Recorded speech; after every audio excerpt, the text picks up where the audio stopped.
Tonight, a humble hero. The bear had the woman by the head and was wagging her around.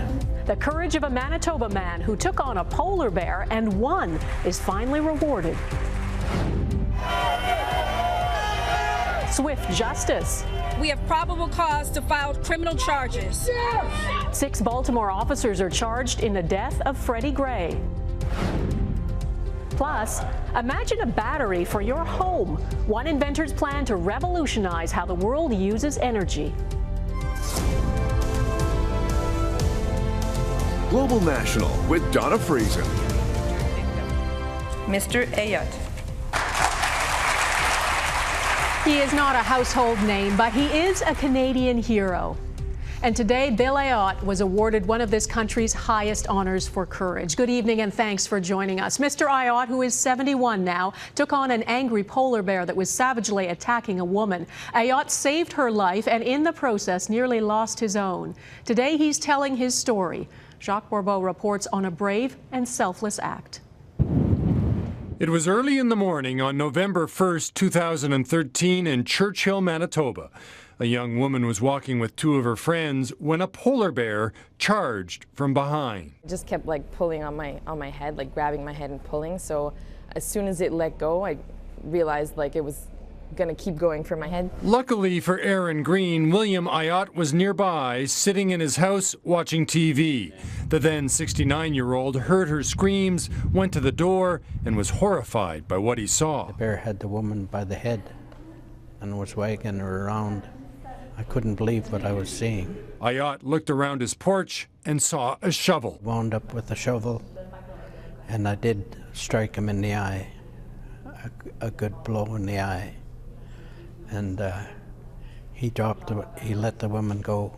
But the bear wasn't done. It turned on Ayotte, the rescuer becoming the prey. He grabbed me by the leg, the back of the leg and knee, and he hauled me down. And then my mauling started. People arrived on the scene with shotguns and bear bangers, but it was a neighbor who stopped the attack, scaring the bear away with his truck. Ayotte lost an ear that was reattached in hospital. The woman he saved also seriously injured. Pulled most of my scalp off. He severed 3 arteries in my head, and then he bit me in the arm and on the leg. Mr. Ayotte.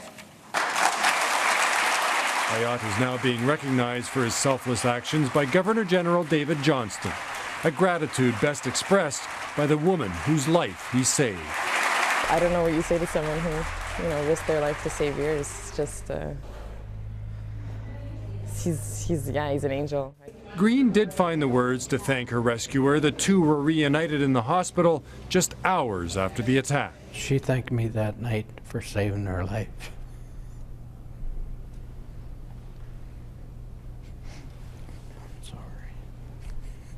William Ayotte is a hero, but it's clear it's come at a cost.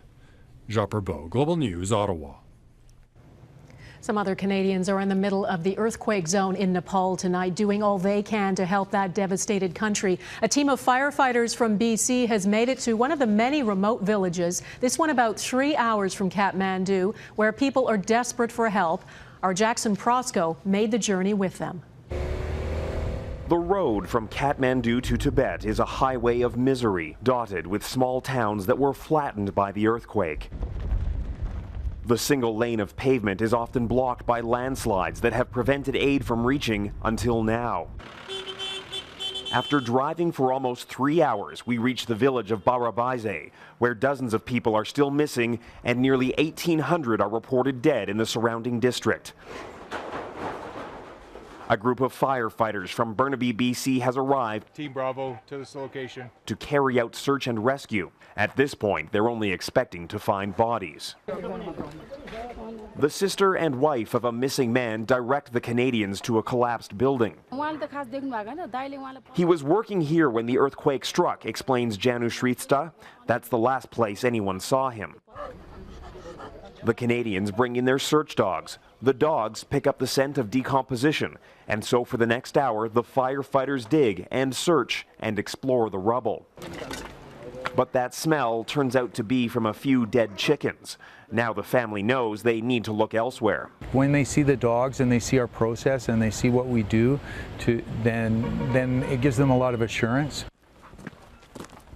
The firefighters pack up and head back down the highway toward another village and another building full of bodies. In this small village high in the hills, this was a church. It was full of worshipers at the exact moment that the quake hit. In the days that followed, at least 17 bodies were pulled from this rubble. 7 more victims were left buried here on purpose by their families who wanted to keep them at a holy site. The firefighters have been called here because of fears there might be even more bodies. Good boy. Again, the dogs make a grim discovery. He had the smell of deceased human. After speaking with the local pastor, the rescuers determined the dogs smell the victims who were purposely buried here. But they had to check to put survivors at ease. That's been kind of an overwhelming thing, is that there are so many people that come up and they are so sure of things, and you can spend a lot of time going in circles chasing things. There's something here. The rescuers will do it all over again tomorrow, looking for those who can't call out. Each stop along the highway brings the possibility of more victims and the certainty of people looking for loved ones. Jackson Prosco, Global News, Barabaize, Nepal. To Baltimore now, where protests were replaced by celebration and cries of justice. The city's prosecutor, who's been on the job just 4 months, surprised everyone by declaring no one is above the law. She announced all 6 police officers involved in the arrest of Freddie Gray are being charged. He's the black man who suffered a fatal spinal injury while in police custody. The prosecutor called his death a homicide, and as Arthi Pohl reports, it's what so many on the streets wanted to hear. The announcement this morning from Baltimore's state attorney. Police officers, she says, are responsible for the death of Freddie Gray. The findings of our comprehensive, thorough, and independent investigation, coupled with the medical examiner's determination that Mr. Gray's death was a homicide, which we received today, has led us to believe that we have probable cause to file criminal charges. The news perhaps unexpected by a community that's demanded answers for days. I think a message has been sent by our state's attorney that she treasures every life, that she values every person. And so let the wheels of justice begin to roll. At the intersection where violent riots took place Monday night, today, celebration. I'm feeling good, real good. It's a celebration out here. This ain't no riot. In her statement, the state prosecutor says there was no probable cause to take Gray into custody, calling the arrest illegal. She detailed how Gray was denied medical attention, and after multiple stops with Gray on the floor of the wagon, he was found unresponsive. A medic was finally called. Mr. Gray suffered a severe and critical neck injury as a result of being handcuffed, shackled by his feet, and unrestrained inside of the BPD wagon. A warrant has been issued for the arrest of 6 officers. Charges include second-degree depraved heart murder, meaning the officer knew their actions could result in death but didn't care, involuntary manslaughter, second-degree assault, misconduct in office, and false imprisonment. Meanwhile, the police union shared an open letter to the state prosecutor saying, as tragic as this situation is, none of the officers involved are responsible for the death of Mr. Gray. It is absolutely vital that the truth comes out on what happened to Mr. Freddie Gray. And across the country, the rallies and protests continue. Police presence stepped up in a city that remains under a state of emergency and under a 10 p.m. curfew. These charges are an important step in getting justice for Freddie. Say justice for peace. Despite today's small victory, many say the battle isn't over. I would like to see a conviction. I'd like to see a fair trial. The community and city know a long road lies ahead, but there's now hope this first step will lead to greater accountability. And in the short term, there's hope that this celebratory and peaceful atmosphere will continue through the night and into the weekend. Donna? All right, Arthi Pohl in Baltimore. Thank you. Canada's Transport Minister Lisa Raitt and her American counterpart have announced tough new rules for trains carrying crude oil. They want to prevent another disaster like Lac Mégantic, and they're introducing new standards for tank cars and new braking technology. As Eric Sorensen reports, it won't be a quick fix, but it should make our rail lines safer. Last year, tanker cars carried 500 million loads of crude across country, over the border, and through populated areas. And when they derail, the consequences have been devastating. 47 died at Lac Mégantic 2 years ago. This winter, a spectacular derailment in West Virginia, and another in northern Ontario where safer rail cars still burst into flames. Today, the U.S. and Canadian governments announced new harmonized standards for tank cars. We will replace or retrofit the entire fleet of Canadian regulated rail cars. The new and refitted tank cars will have several features. First, down below, the valves on the bottom will be made stronger. And then up above, the top fittings will have protective covers. The old cars will get a new jacket around the entire tank, and there will be head shields installed on either end to better withstand crashes and limit spills that can ignite. Now, the new tankers, they will have a thicker tank shell in the first place to prevent rupturing and a thermal lining to prevent explosions and fire. Changes will be phased in over 5 years for tankers carrying crude and 10 years to fully overhaul the North American tanker fleet. When it comes to shipping crude, there is no such thing as an American fleet or a Canadian fleet. There is only one fleet binding us together.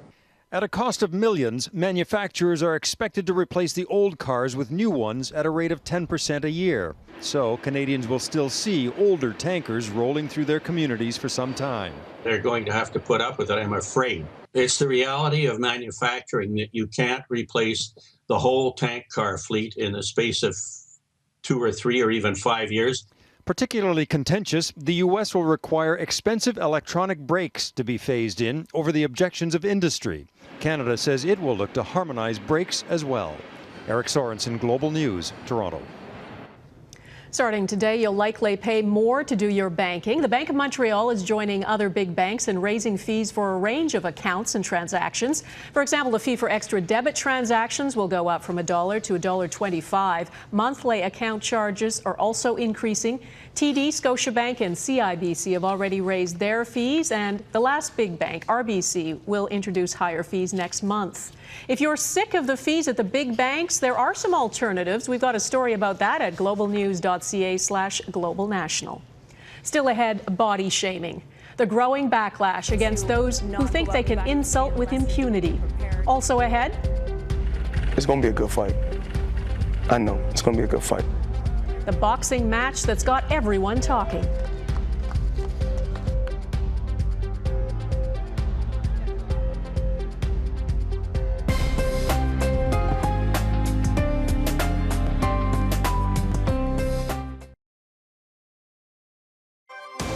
You're watching Global National. It's become so common it even has a name, body shaming. It's a sad reality of modern life and of social media. People who seem to think they have the right to pass judgment and insult other people, especially women, over how they look. It's happened to all kinds of women, including one of Global BC's meteorologists. Jennifer Tryon reports on the backlash against body shaming. The backlash from the body bash. It is everywhere. I am much more than a number on a scale. This system is targeted. The latest Canadian to strike back, Global BC meteorologist Christy Gordon. After a flurry of body-bashing hate mail, she decided to read one of the letters on air. Your front end looks like the Hindenburg. If that wasn't enough, not long after, this from a city councillor in White Rock, BC, on talk radio about all pregnant women. Our mothers, and I'm not advocating that they wear tents, but they can't get on as any more skin tight. It looks like sausage casing. How they can yank on those Lululemon sweatpants and body dance skins and go out in public at 8 months pregnant. I don't find it repulsive. I just really have to question why that. That interview is just more proof, experts say, that female body bashing has become an epidemic, not just a couple of high-profile cases getting all the media attention. It's happened to me. It's happened to most of my female colleagues. I got this viewer feedback telling me I should know better than to appear on TV looking like this. They said I should wear looser clothing to hide my extra curves. I was 7 months pregnant. That was 2008, and I never said anything. But times are changing, and women aren't taking it anymore. I think it's the only thing that will work, because unless you shine a light on this behavior, abuse and bullying, it thrive in silence. And so we need to name it for what it is, we need to call it out, and we need to shine a spotlight on it. That's what Edmonton's Tanis Jex Blake did too. After being bullied on the beach about her post-baby body, she turned it around. My post of anger turned into empowerment, and so that's fabulous. It has to stop. Editor-in-chief of Chatelaine magazine says gone are the days when perfection is the only option. It's the stories of real women that are now getting most of the attention. The best part of technology is it is allowing us to have more voices and a broader range of voices. Voices that quickly go viral. Christie's story has made headlines around the world and got her listed, along with Kelly Clarkson and Pink, on the list of 21 women in the world who are taking down their body shamers. Oh, by the way, they didn't put their name on it or a return address. Yeah, they never did. Soon, those with nothing nice to say will have nowhere to hide. Jennifer Tryon, Global News, Toronto. Coming up, from electric cars to batteries in our homes, the man powering up a revolution in the way we use energy.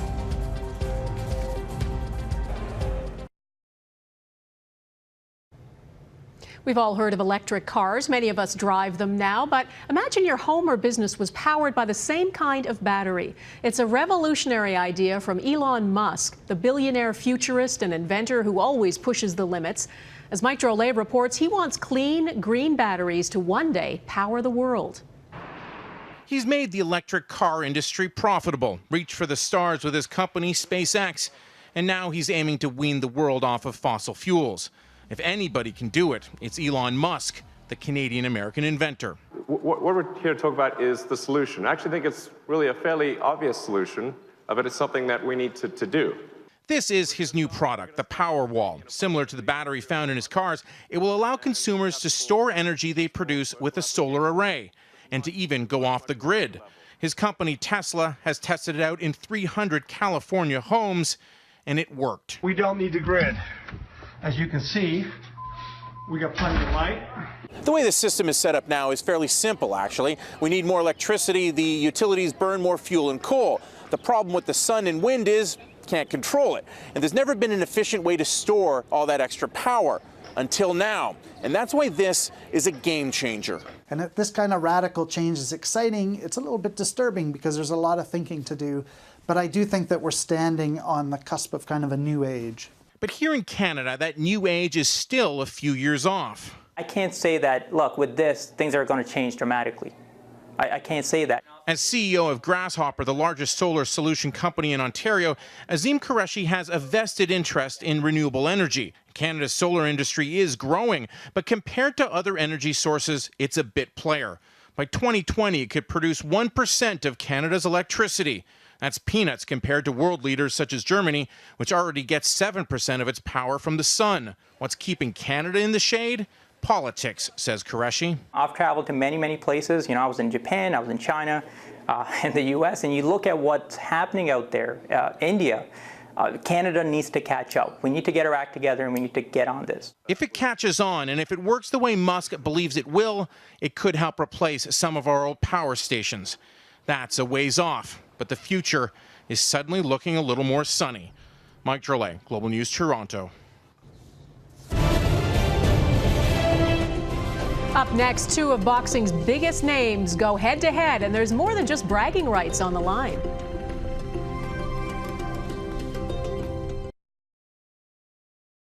Stand by me. Oh, stand by me. That song is running through the heads of millions today. The man who wrote it and sang it, Ben E. King, has died at the age of 76. King says he wasn't trying to write a hit, it was just a love song to his girlfriend. King wrote many other hits too. 21 made it to the top 100. There will be some big hits in the boxing ring in Las Vegas this weekend. A fight that's being called a match of the century has been so hyped, it's expected to be one of the most lucrative sporting events in history. Ringside seats have been advertised for hundreds of thousands of dollars. Mike Armstrong reports on a fight night like no other. Most of the headlines going into this fight aren't about boxing as much as money. Both men are going to make a lot of it. It's going to be a good fight. I know. It's going to be a good fight. They fought over everything for years, unable to agree on money, drug testing, even top billing, whose name came first. They fought for so long that both men are past their prime. Manny Pacquiao's lost 2 of his last 5 fights. Floyd Mayweather's already retired once. He even appeared on Dancing with the Stars. He's also got 3 convictions for domestic abuse, and there have been calls for a boycott of the fight. Well, Mayweather is also undefeated in his career, and this bout is still mammoth. The 2 men will split a purse pegged by Forbes magazine at more than $300 million. Now, it's not 50-50, it's 60-40 for Mayweather. Already the world's highest paid athlete last year, this weekend he could be looking at a $120 million payday or more. Mayweather wears his own brand of clothes because no sponsors will touch him. The initials stand for the Money Team. Now, I've always had a game plan. The ultimate game plan was to get to the pinnacle and make hundreds of millions. It's God who gave me the strength. Now, both men come from difficult beginnings, but Pacquiao's is almost the stuff of legends. He was raised in the Philippines, living under a tin roof propped up against a tree, his family penniless. Today, he's a millionaire boxer and a successful politician at home. I used to sleep in the street, starving, hungry, and now I cannot imagine that the Lord raised me in this position. Almost impossible. Pacquiao fought his first fight ever for $2. In fact, $1 if he lost. This weekend, he'll make $1.5 million just from the company sponsoring his shorts. Mike Armstrong, Global News, Montreal. And that is Global National for this Friday. Tonight's Your Canada is Humber Bay Shores in Ontario. I'm Donna Friesen. Have a lovely weekend, and I'll see you back here on Monday. Bye-bye.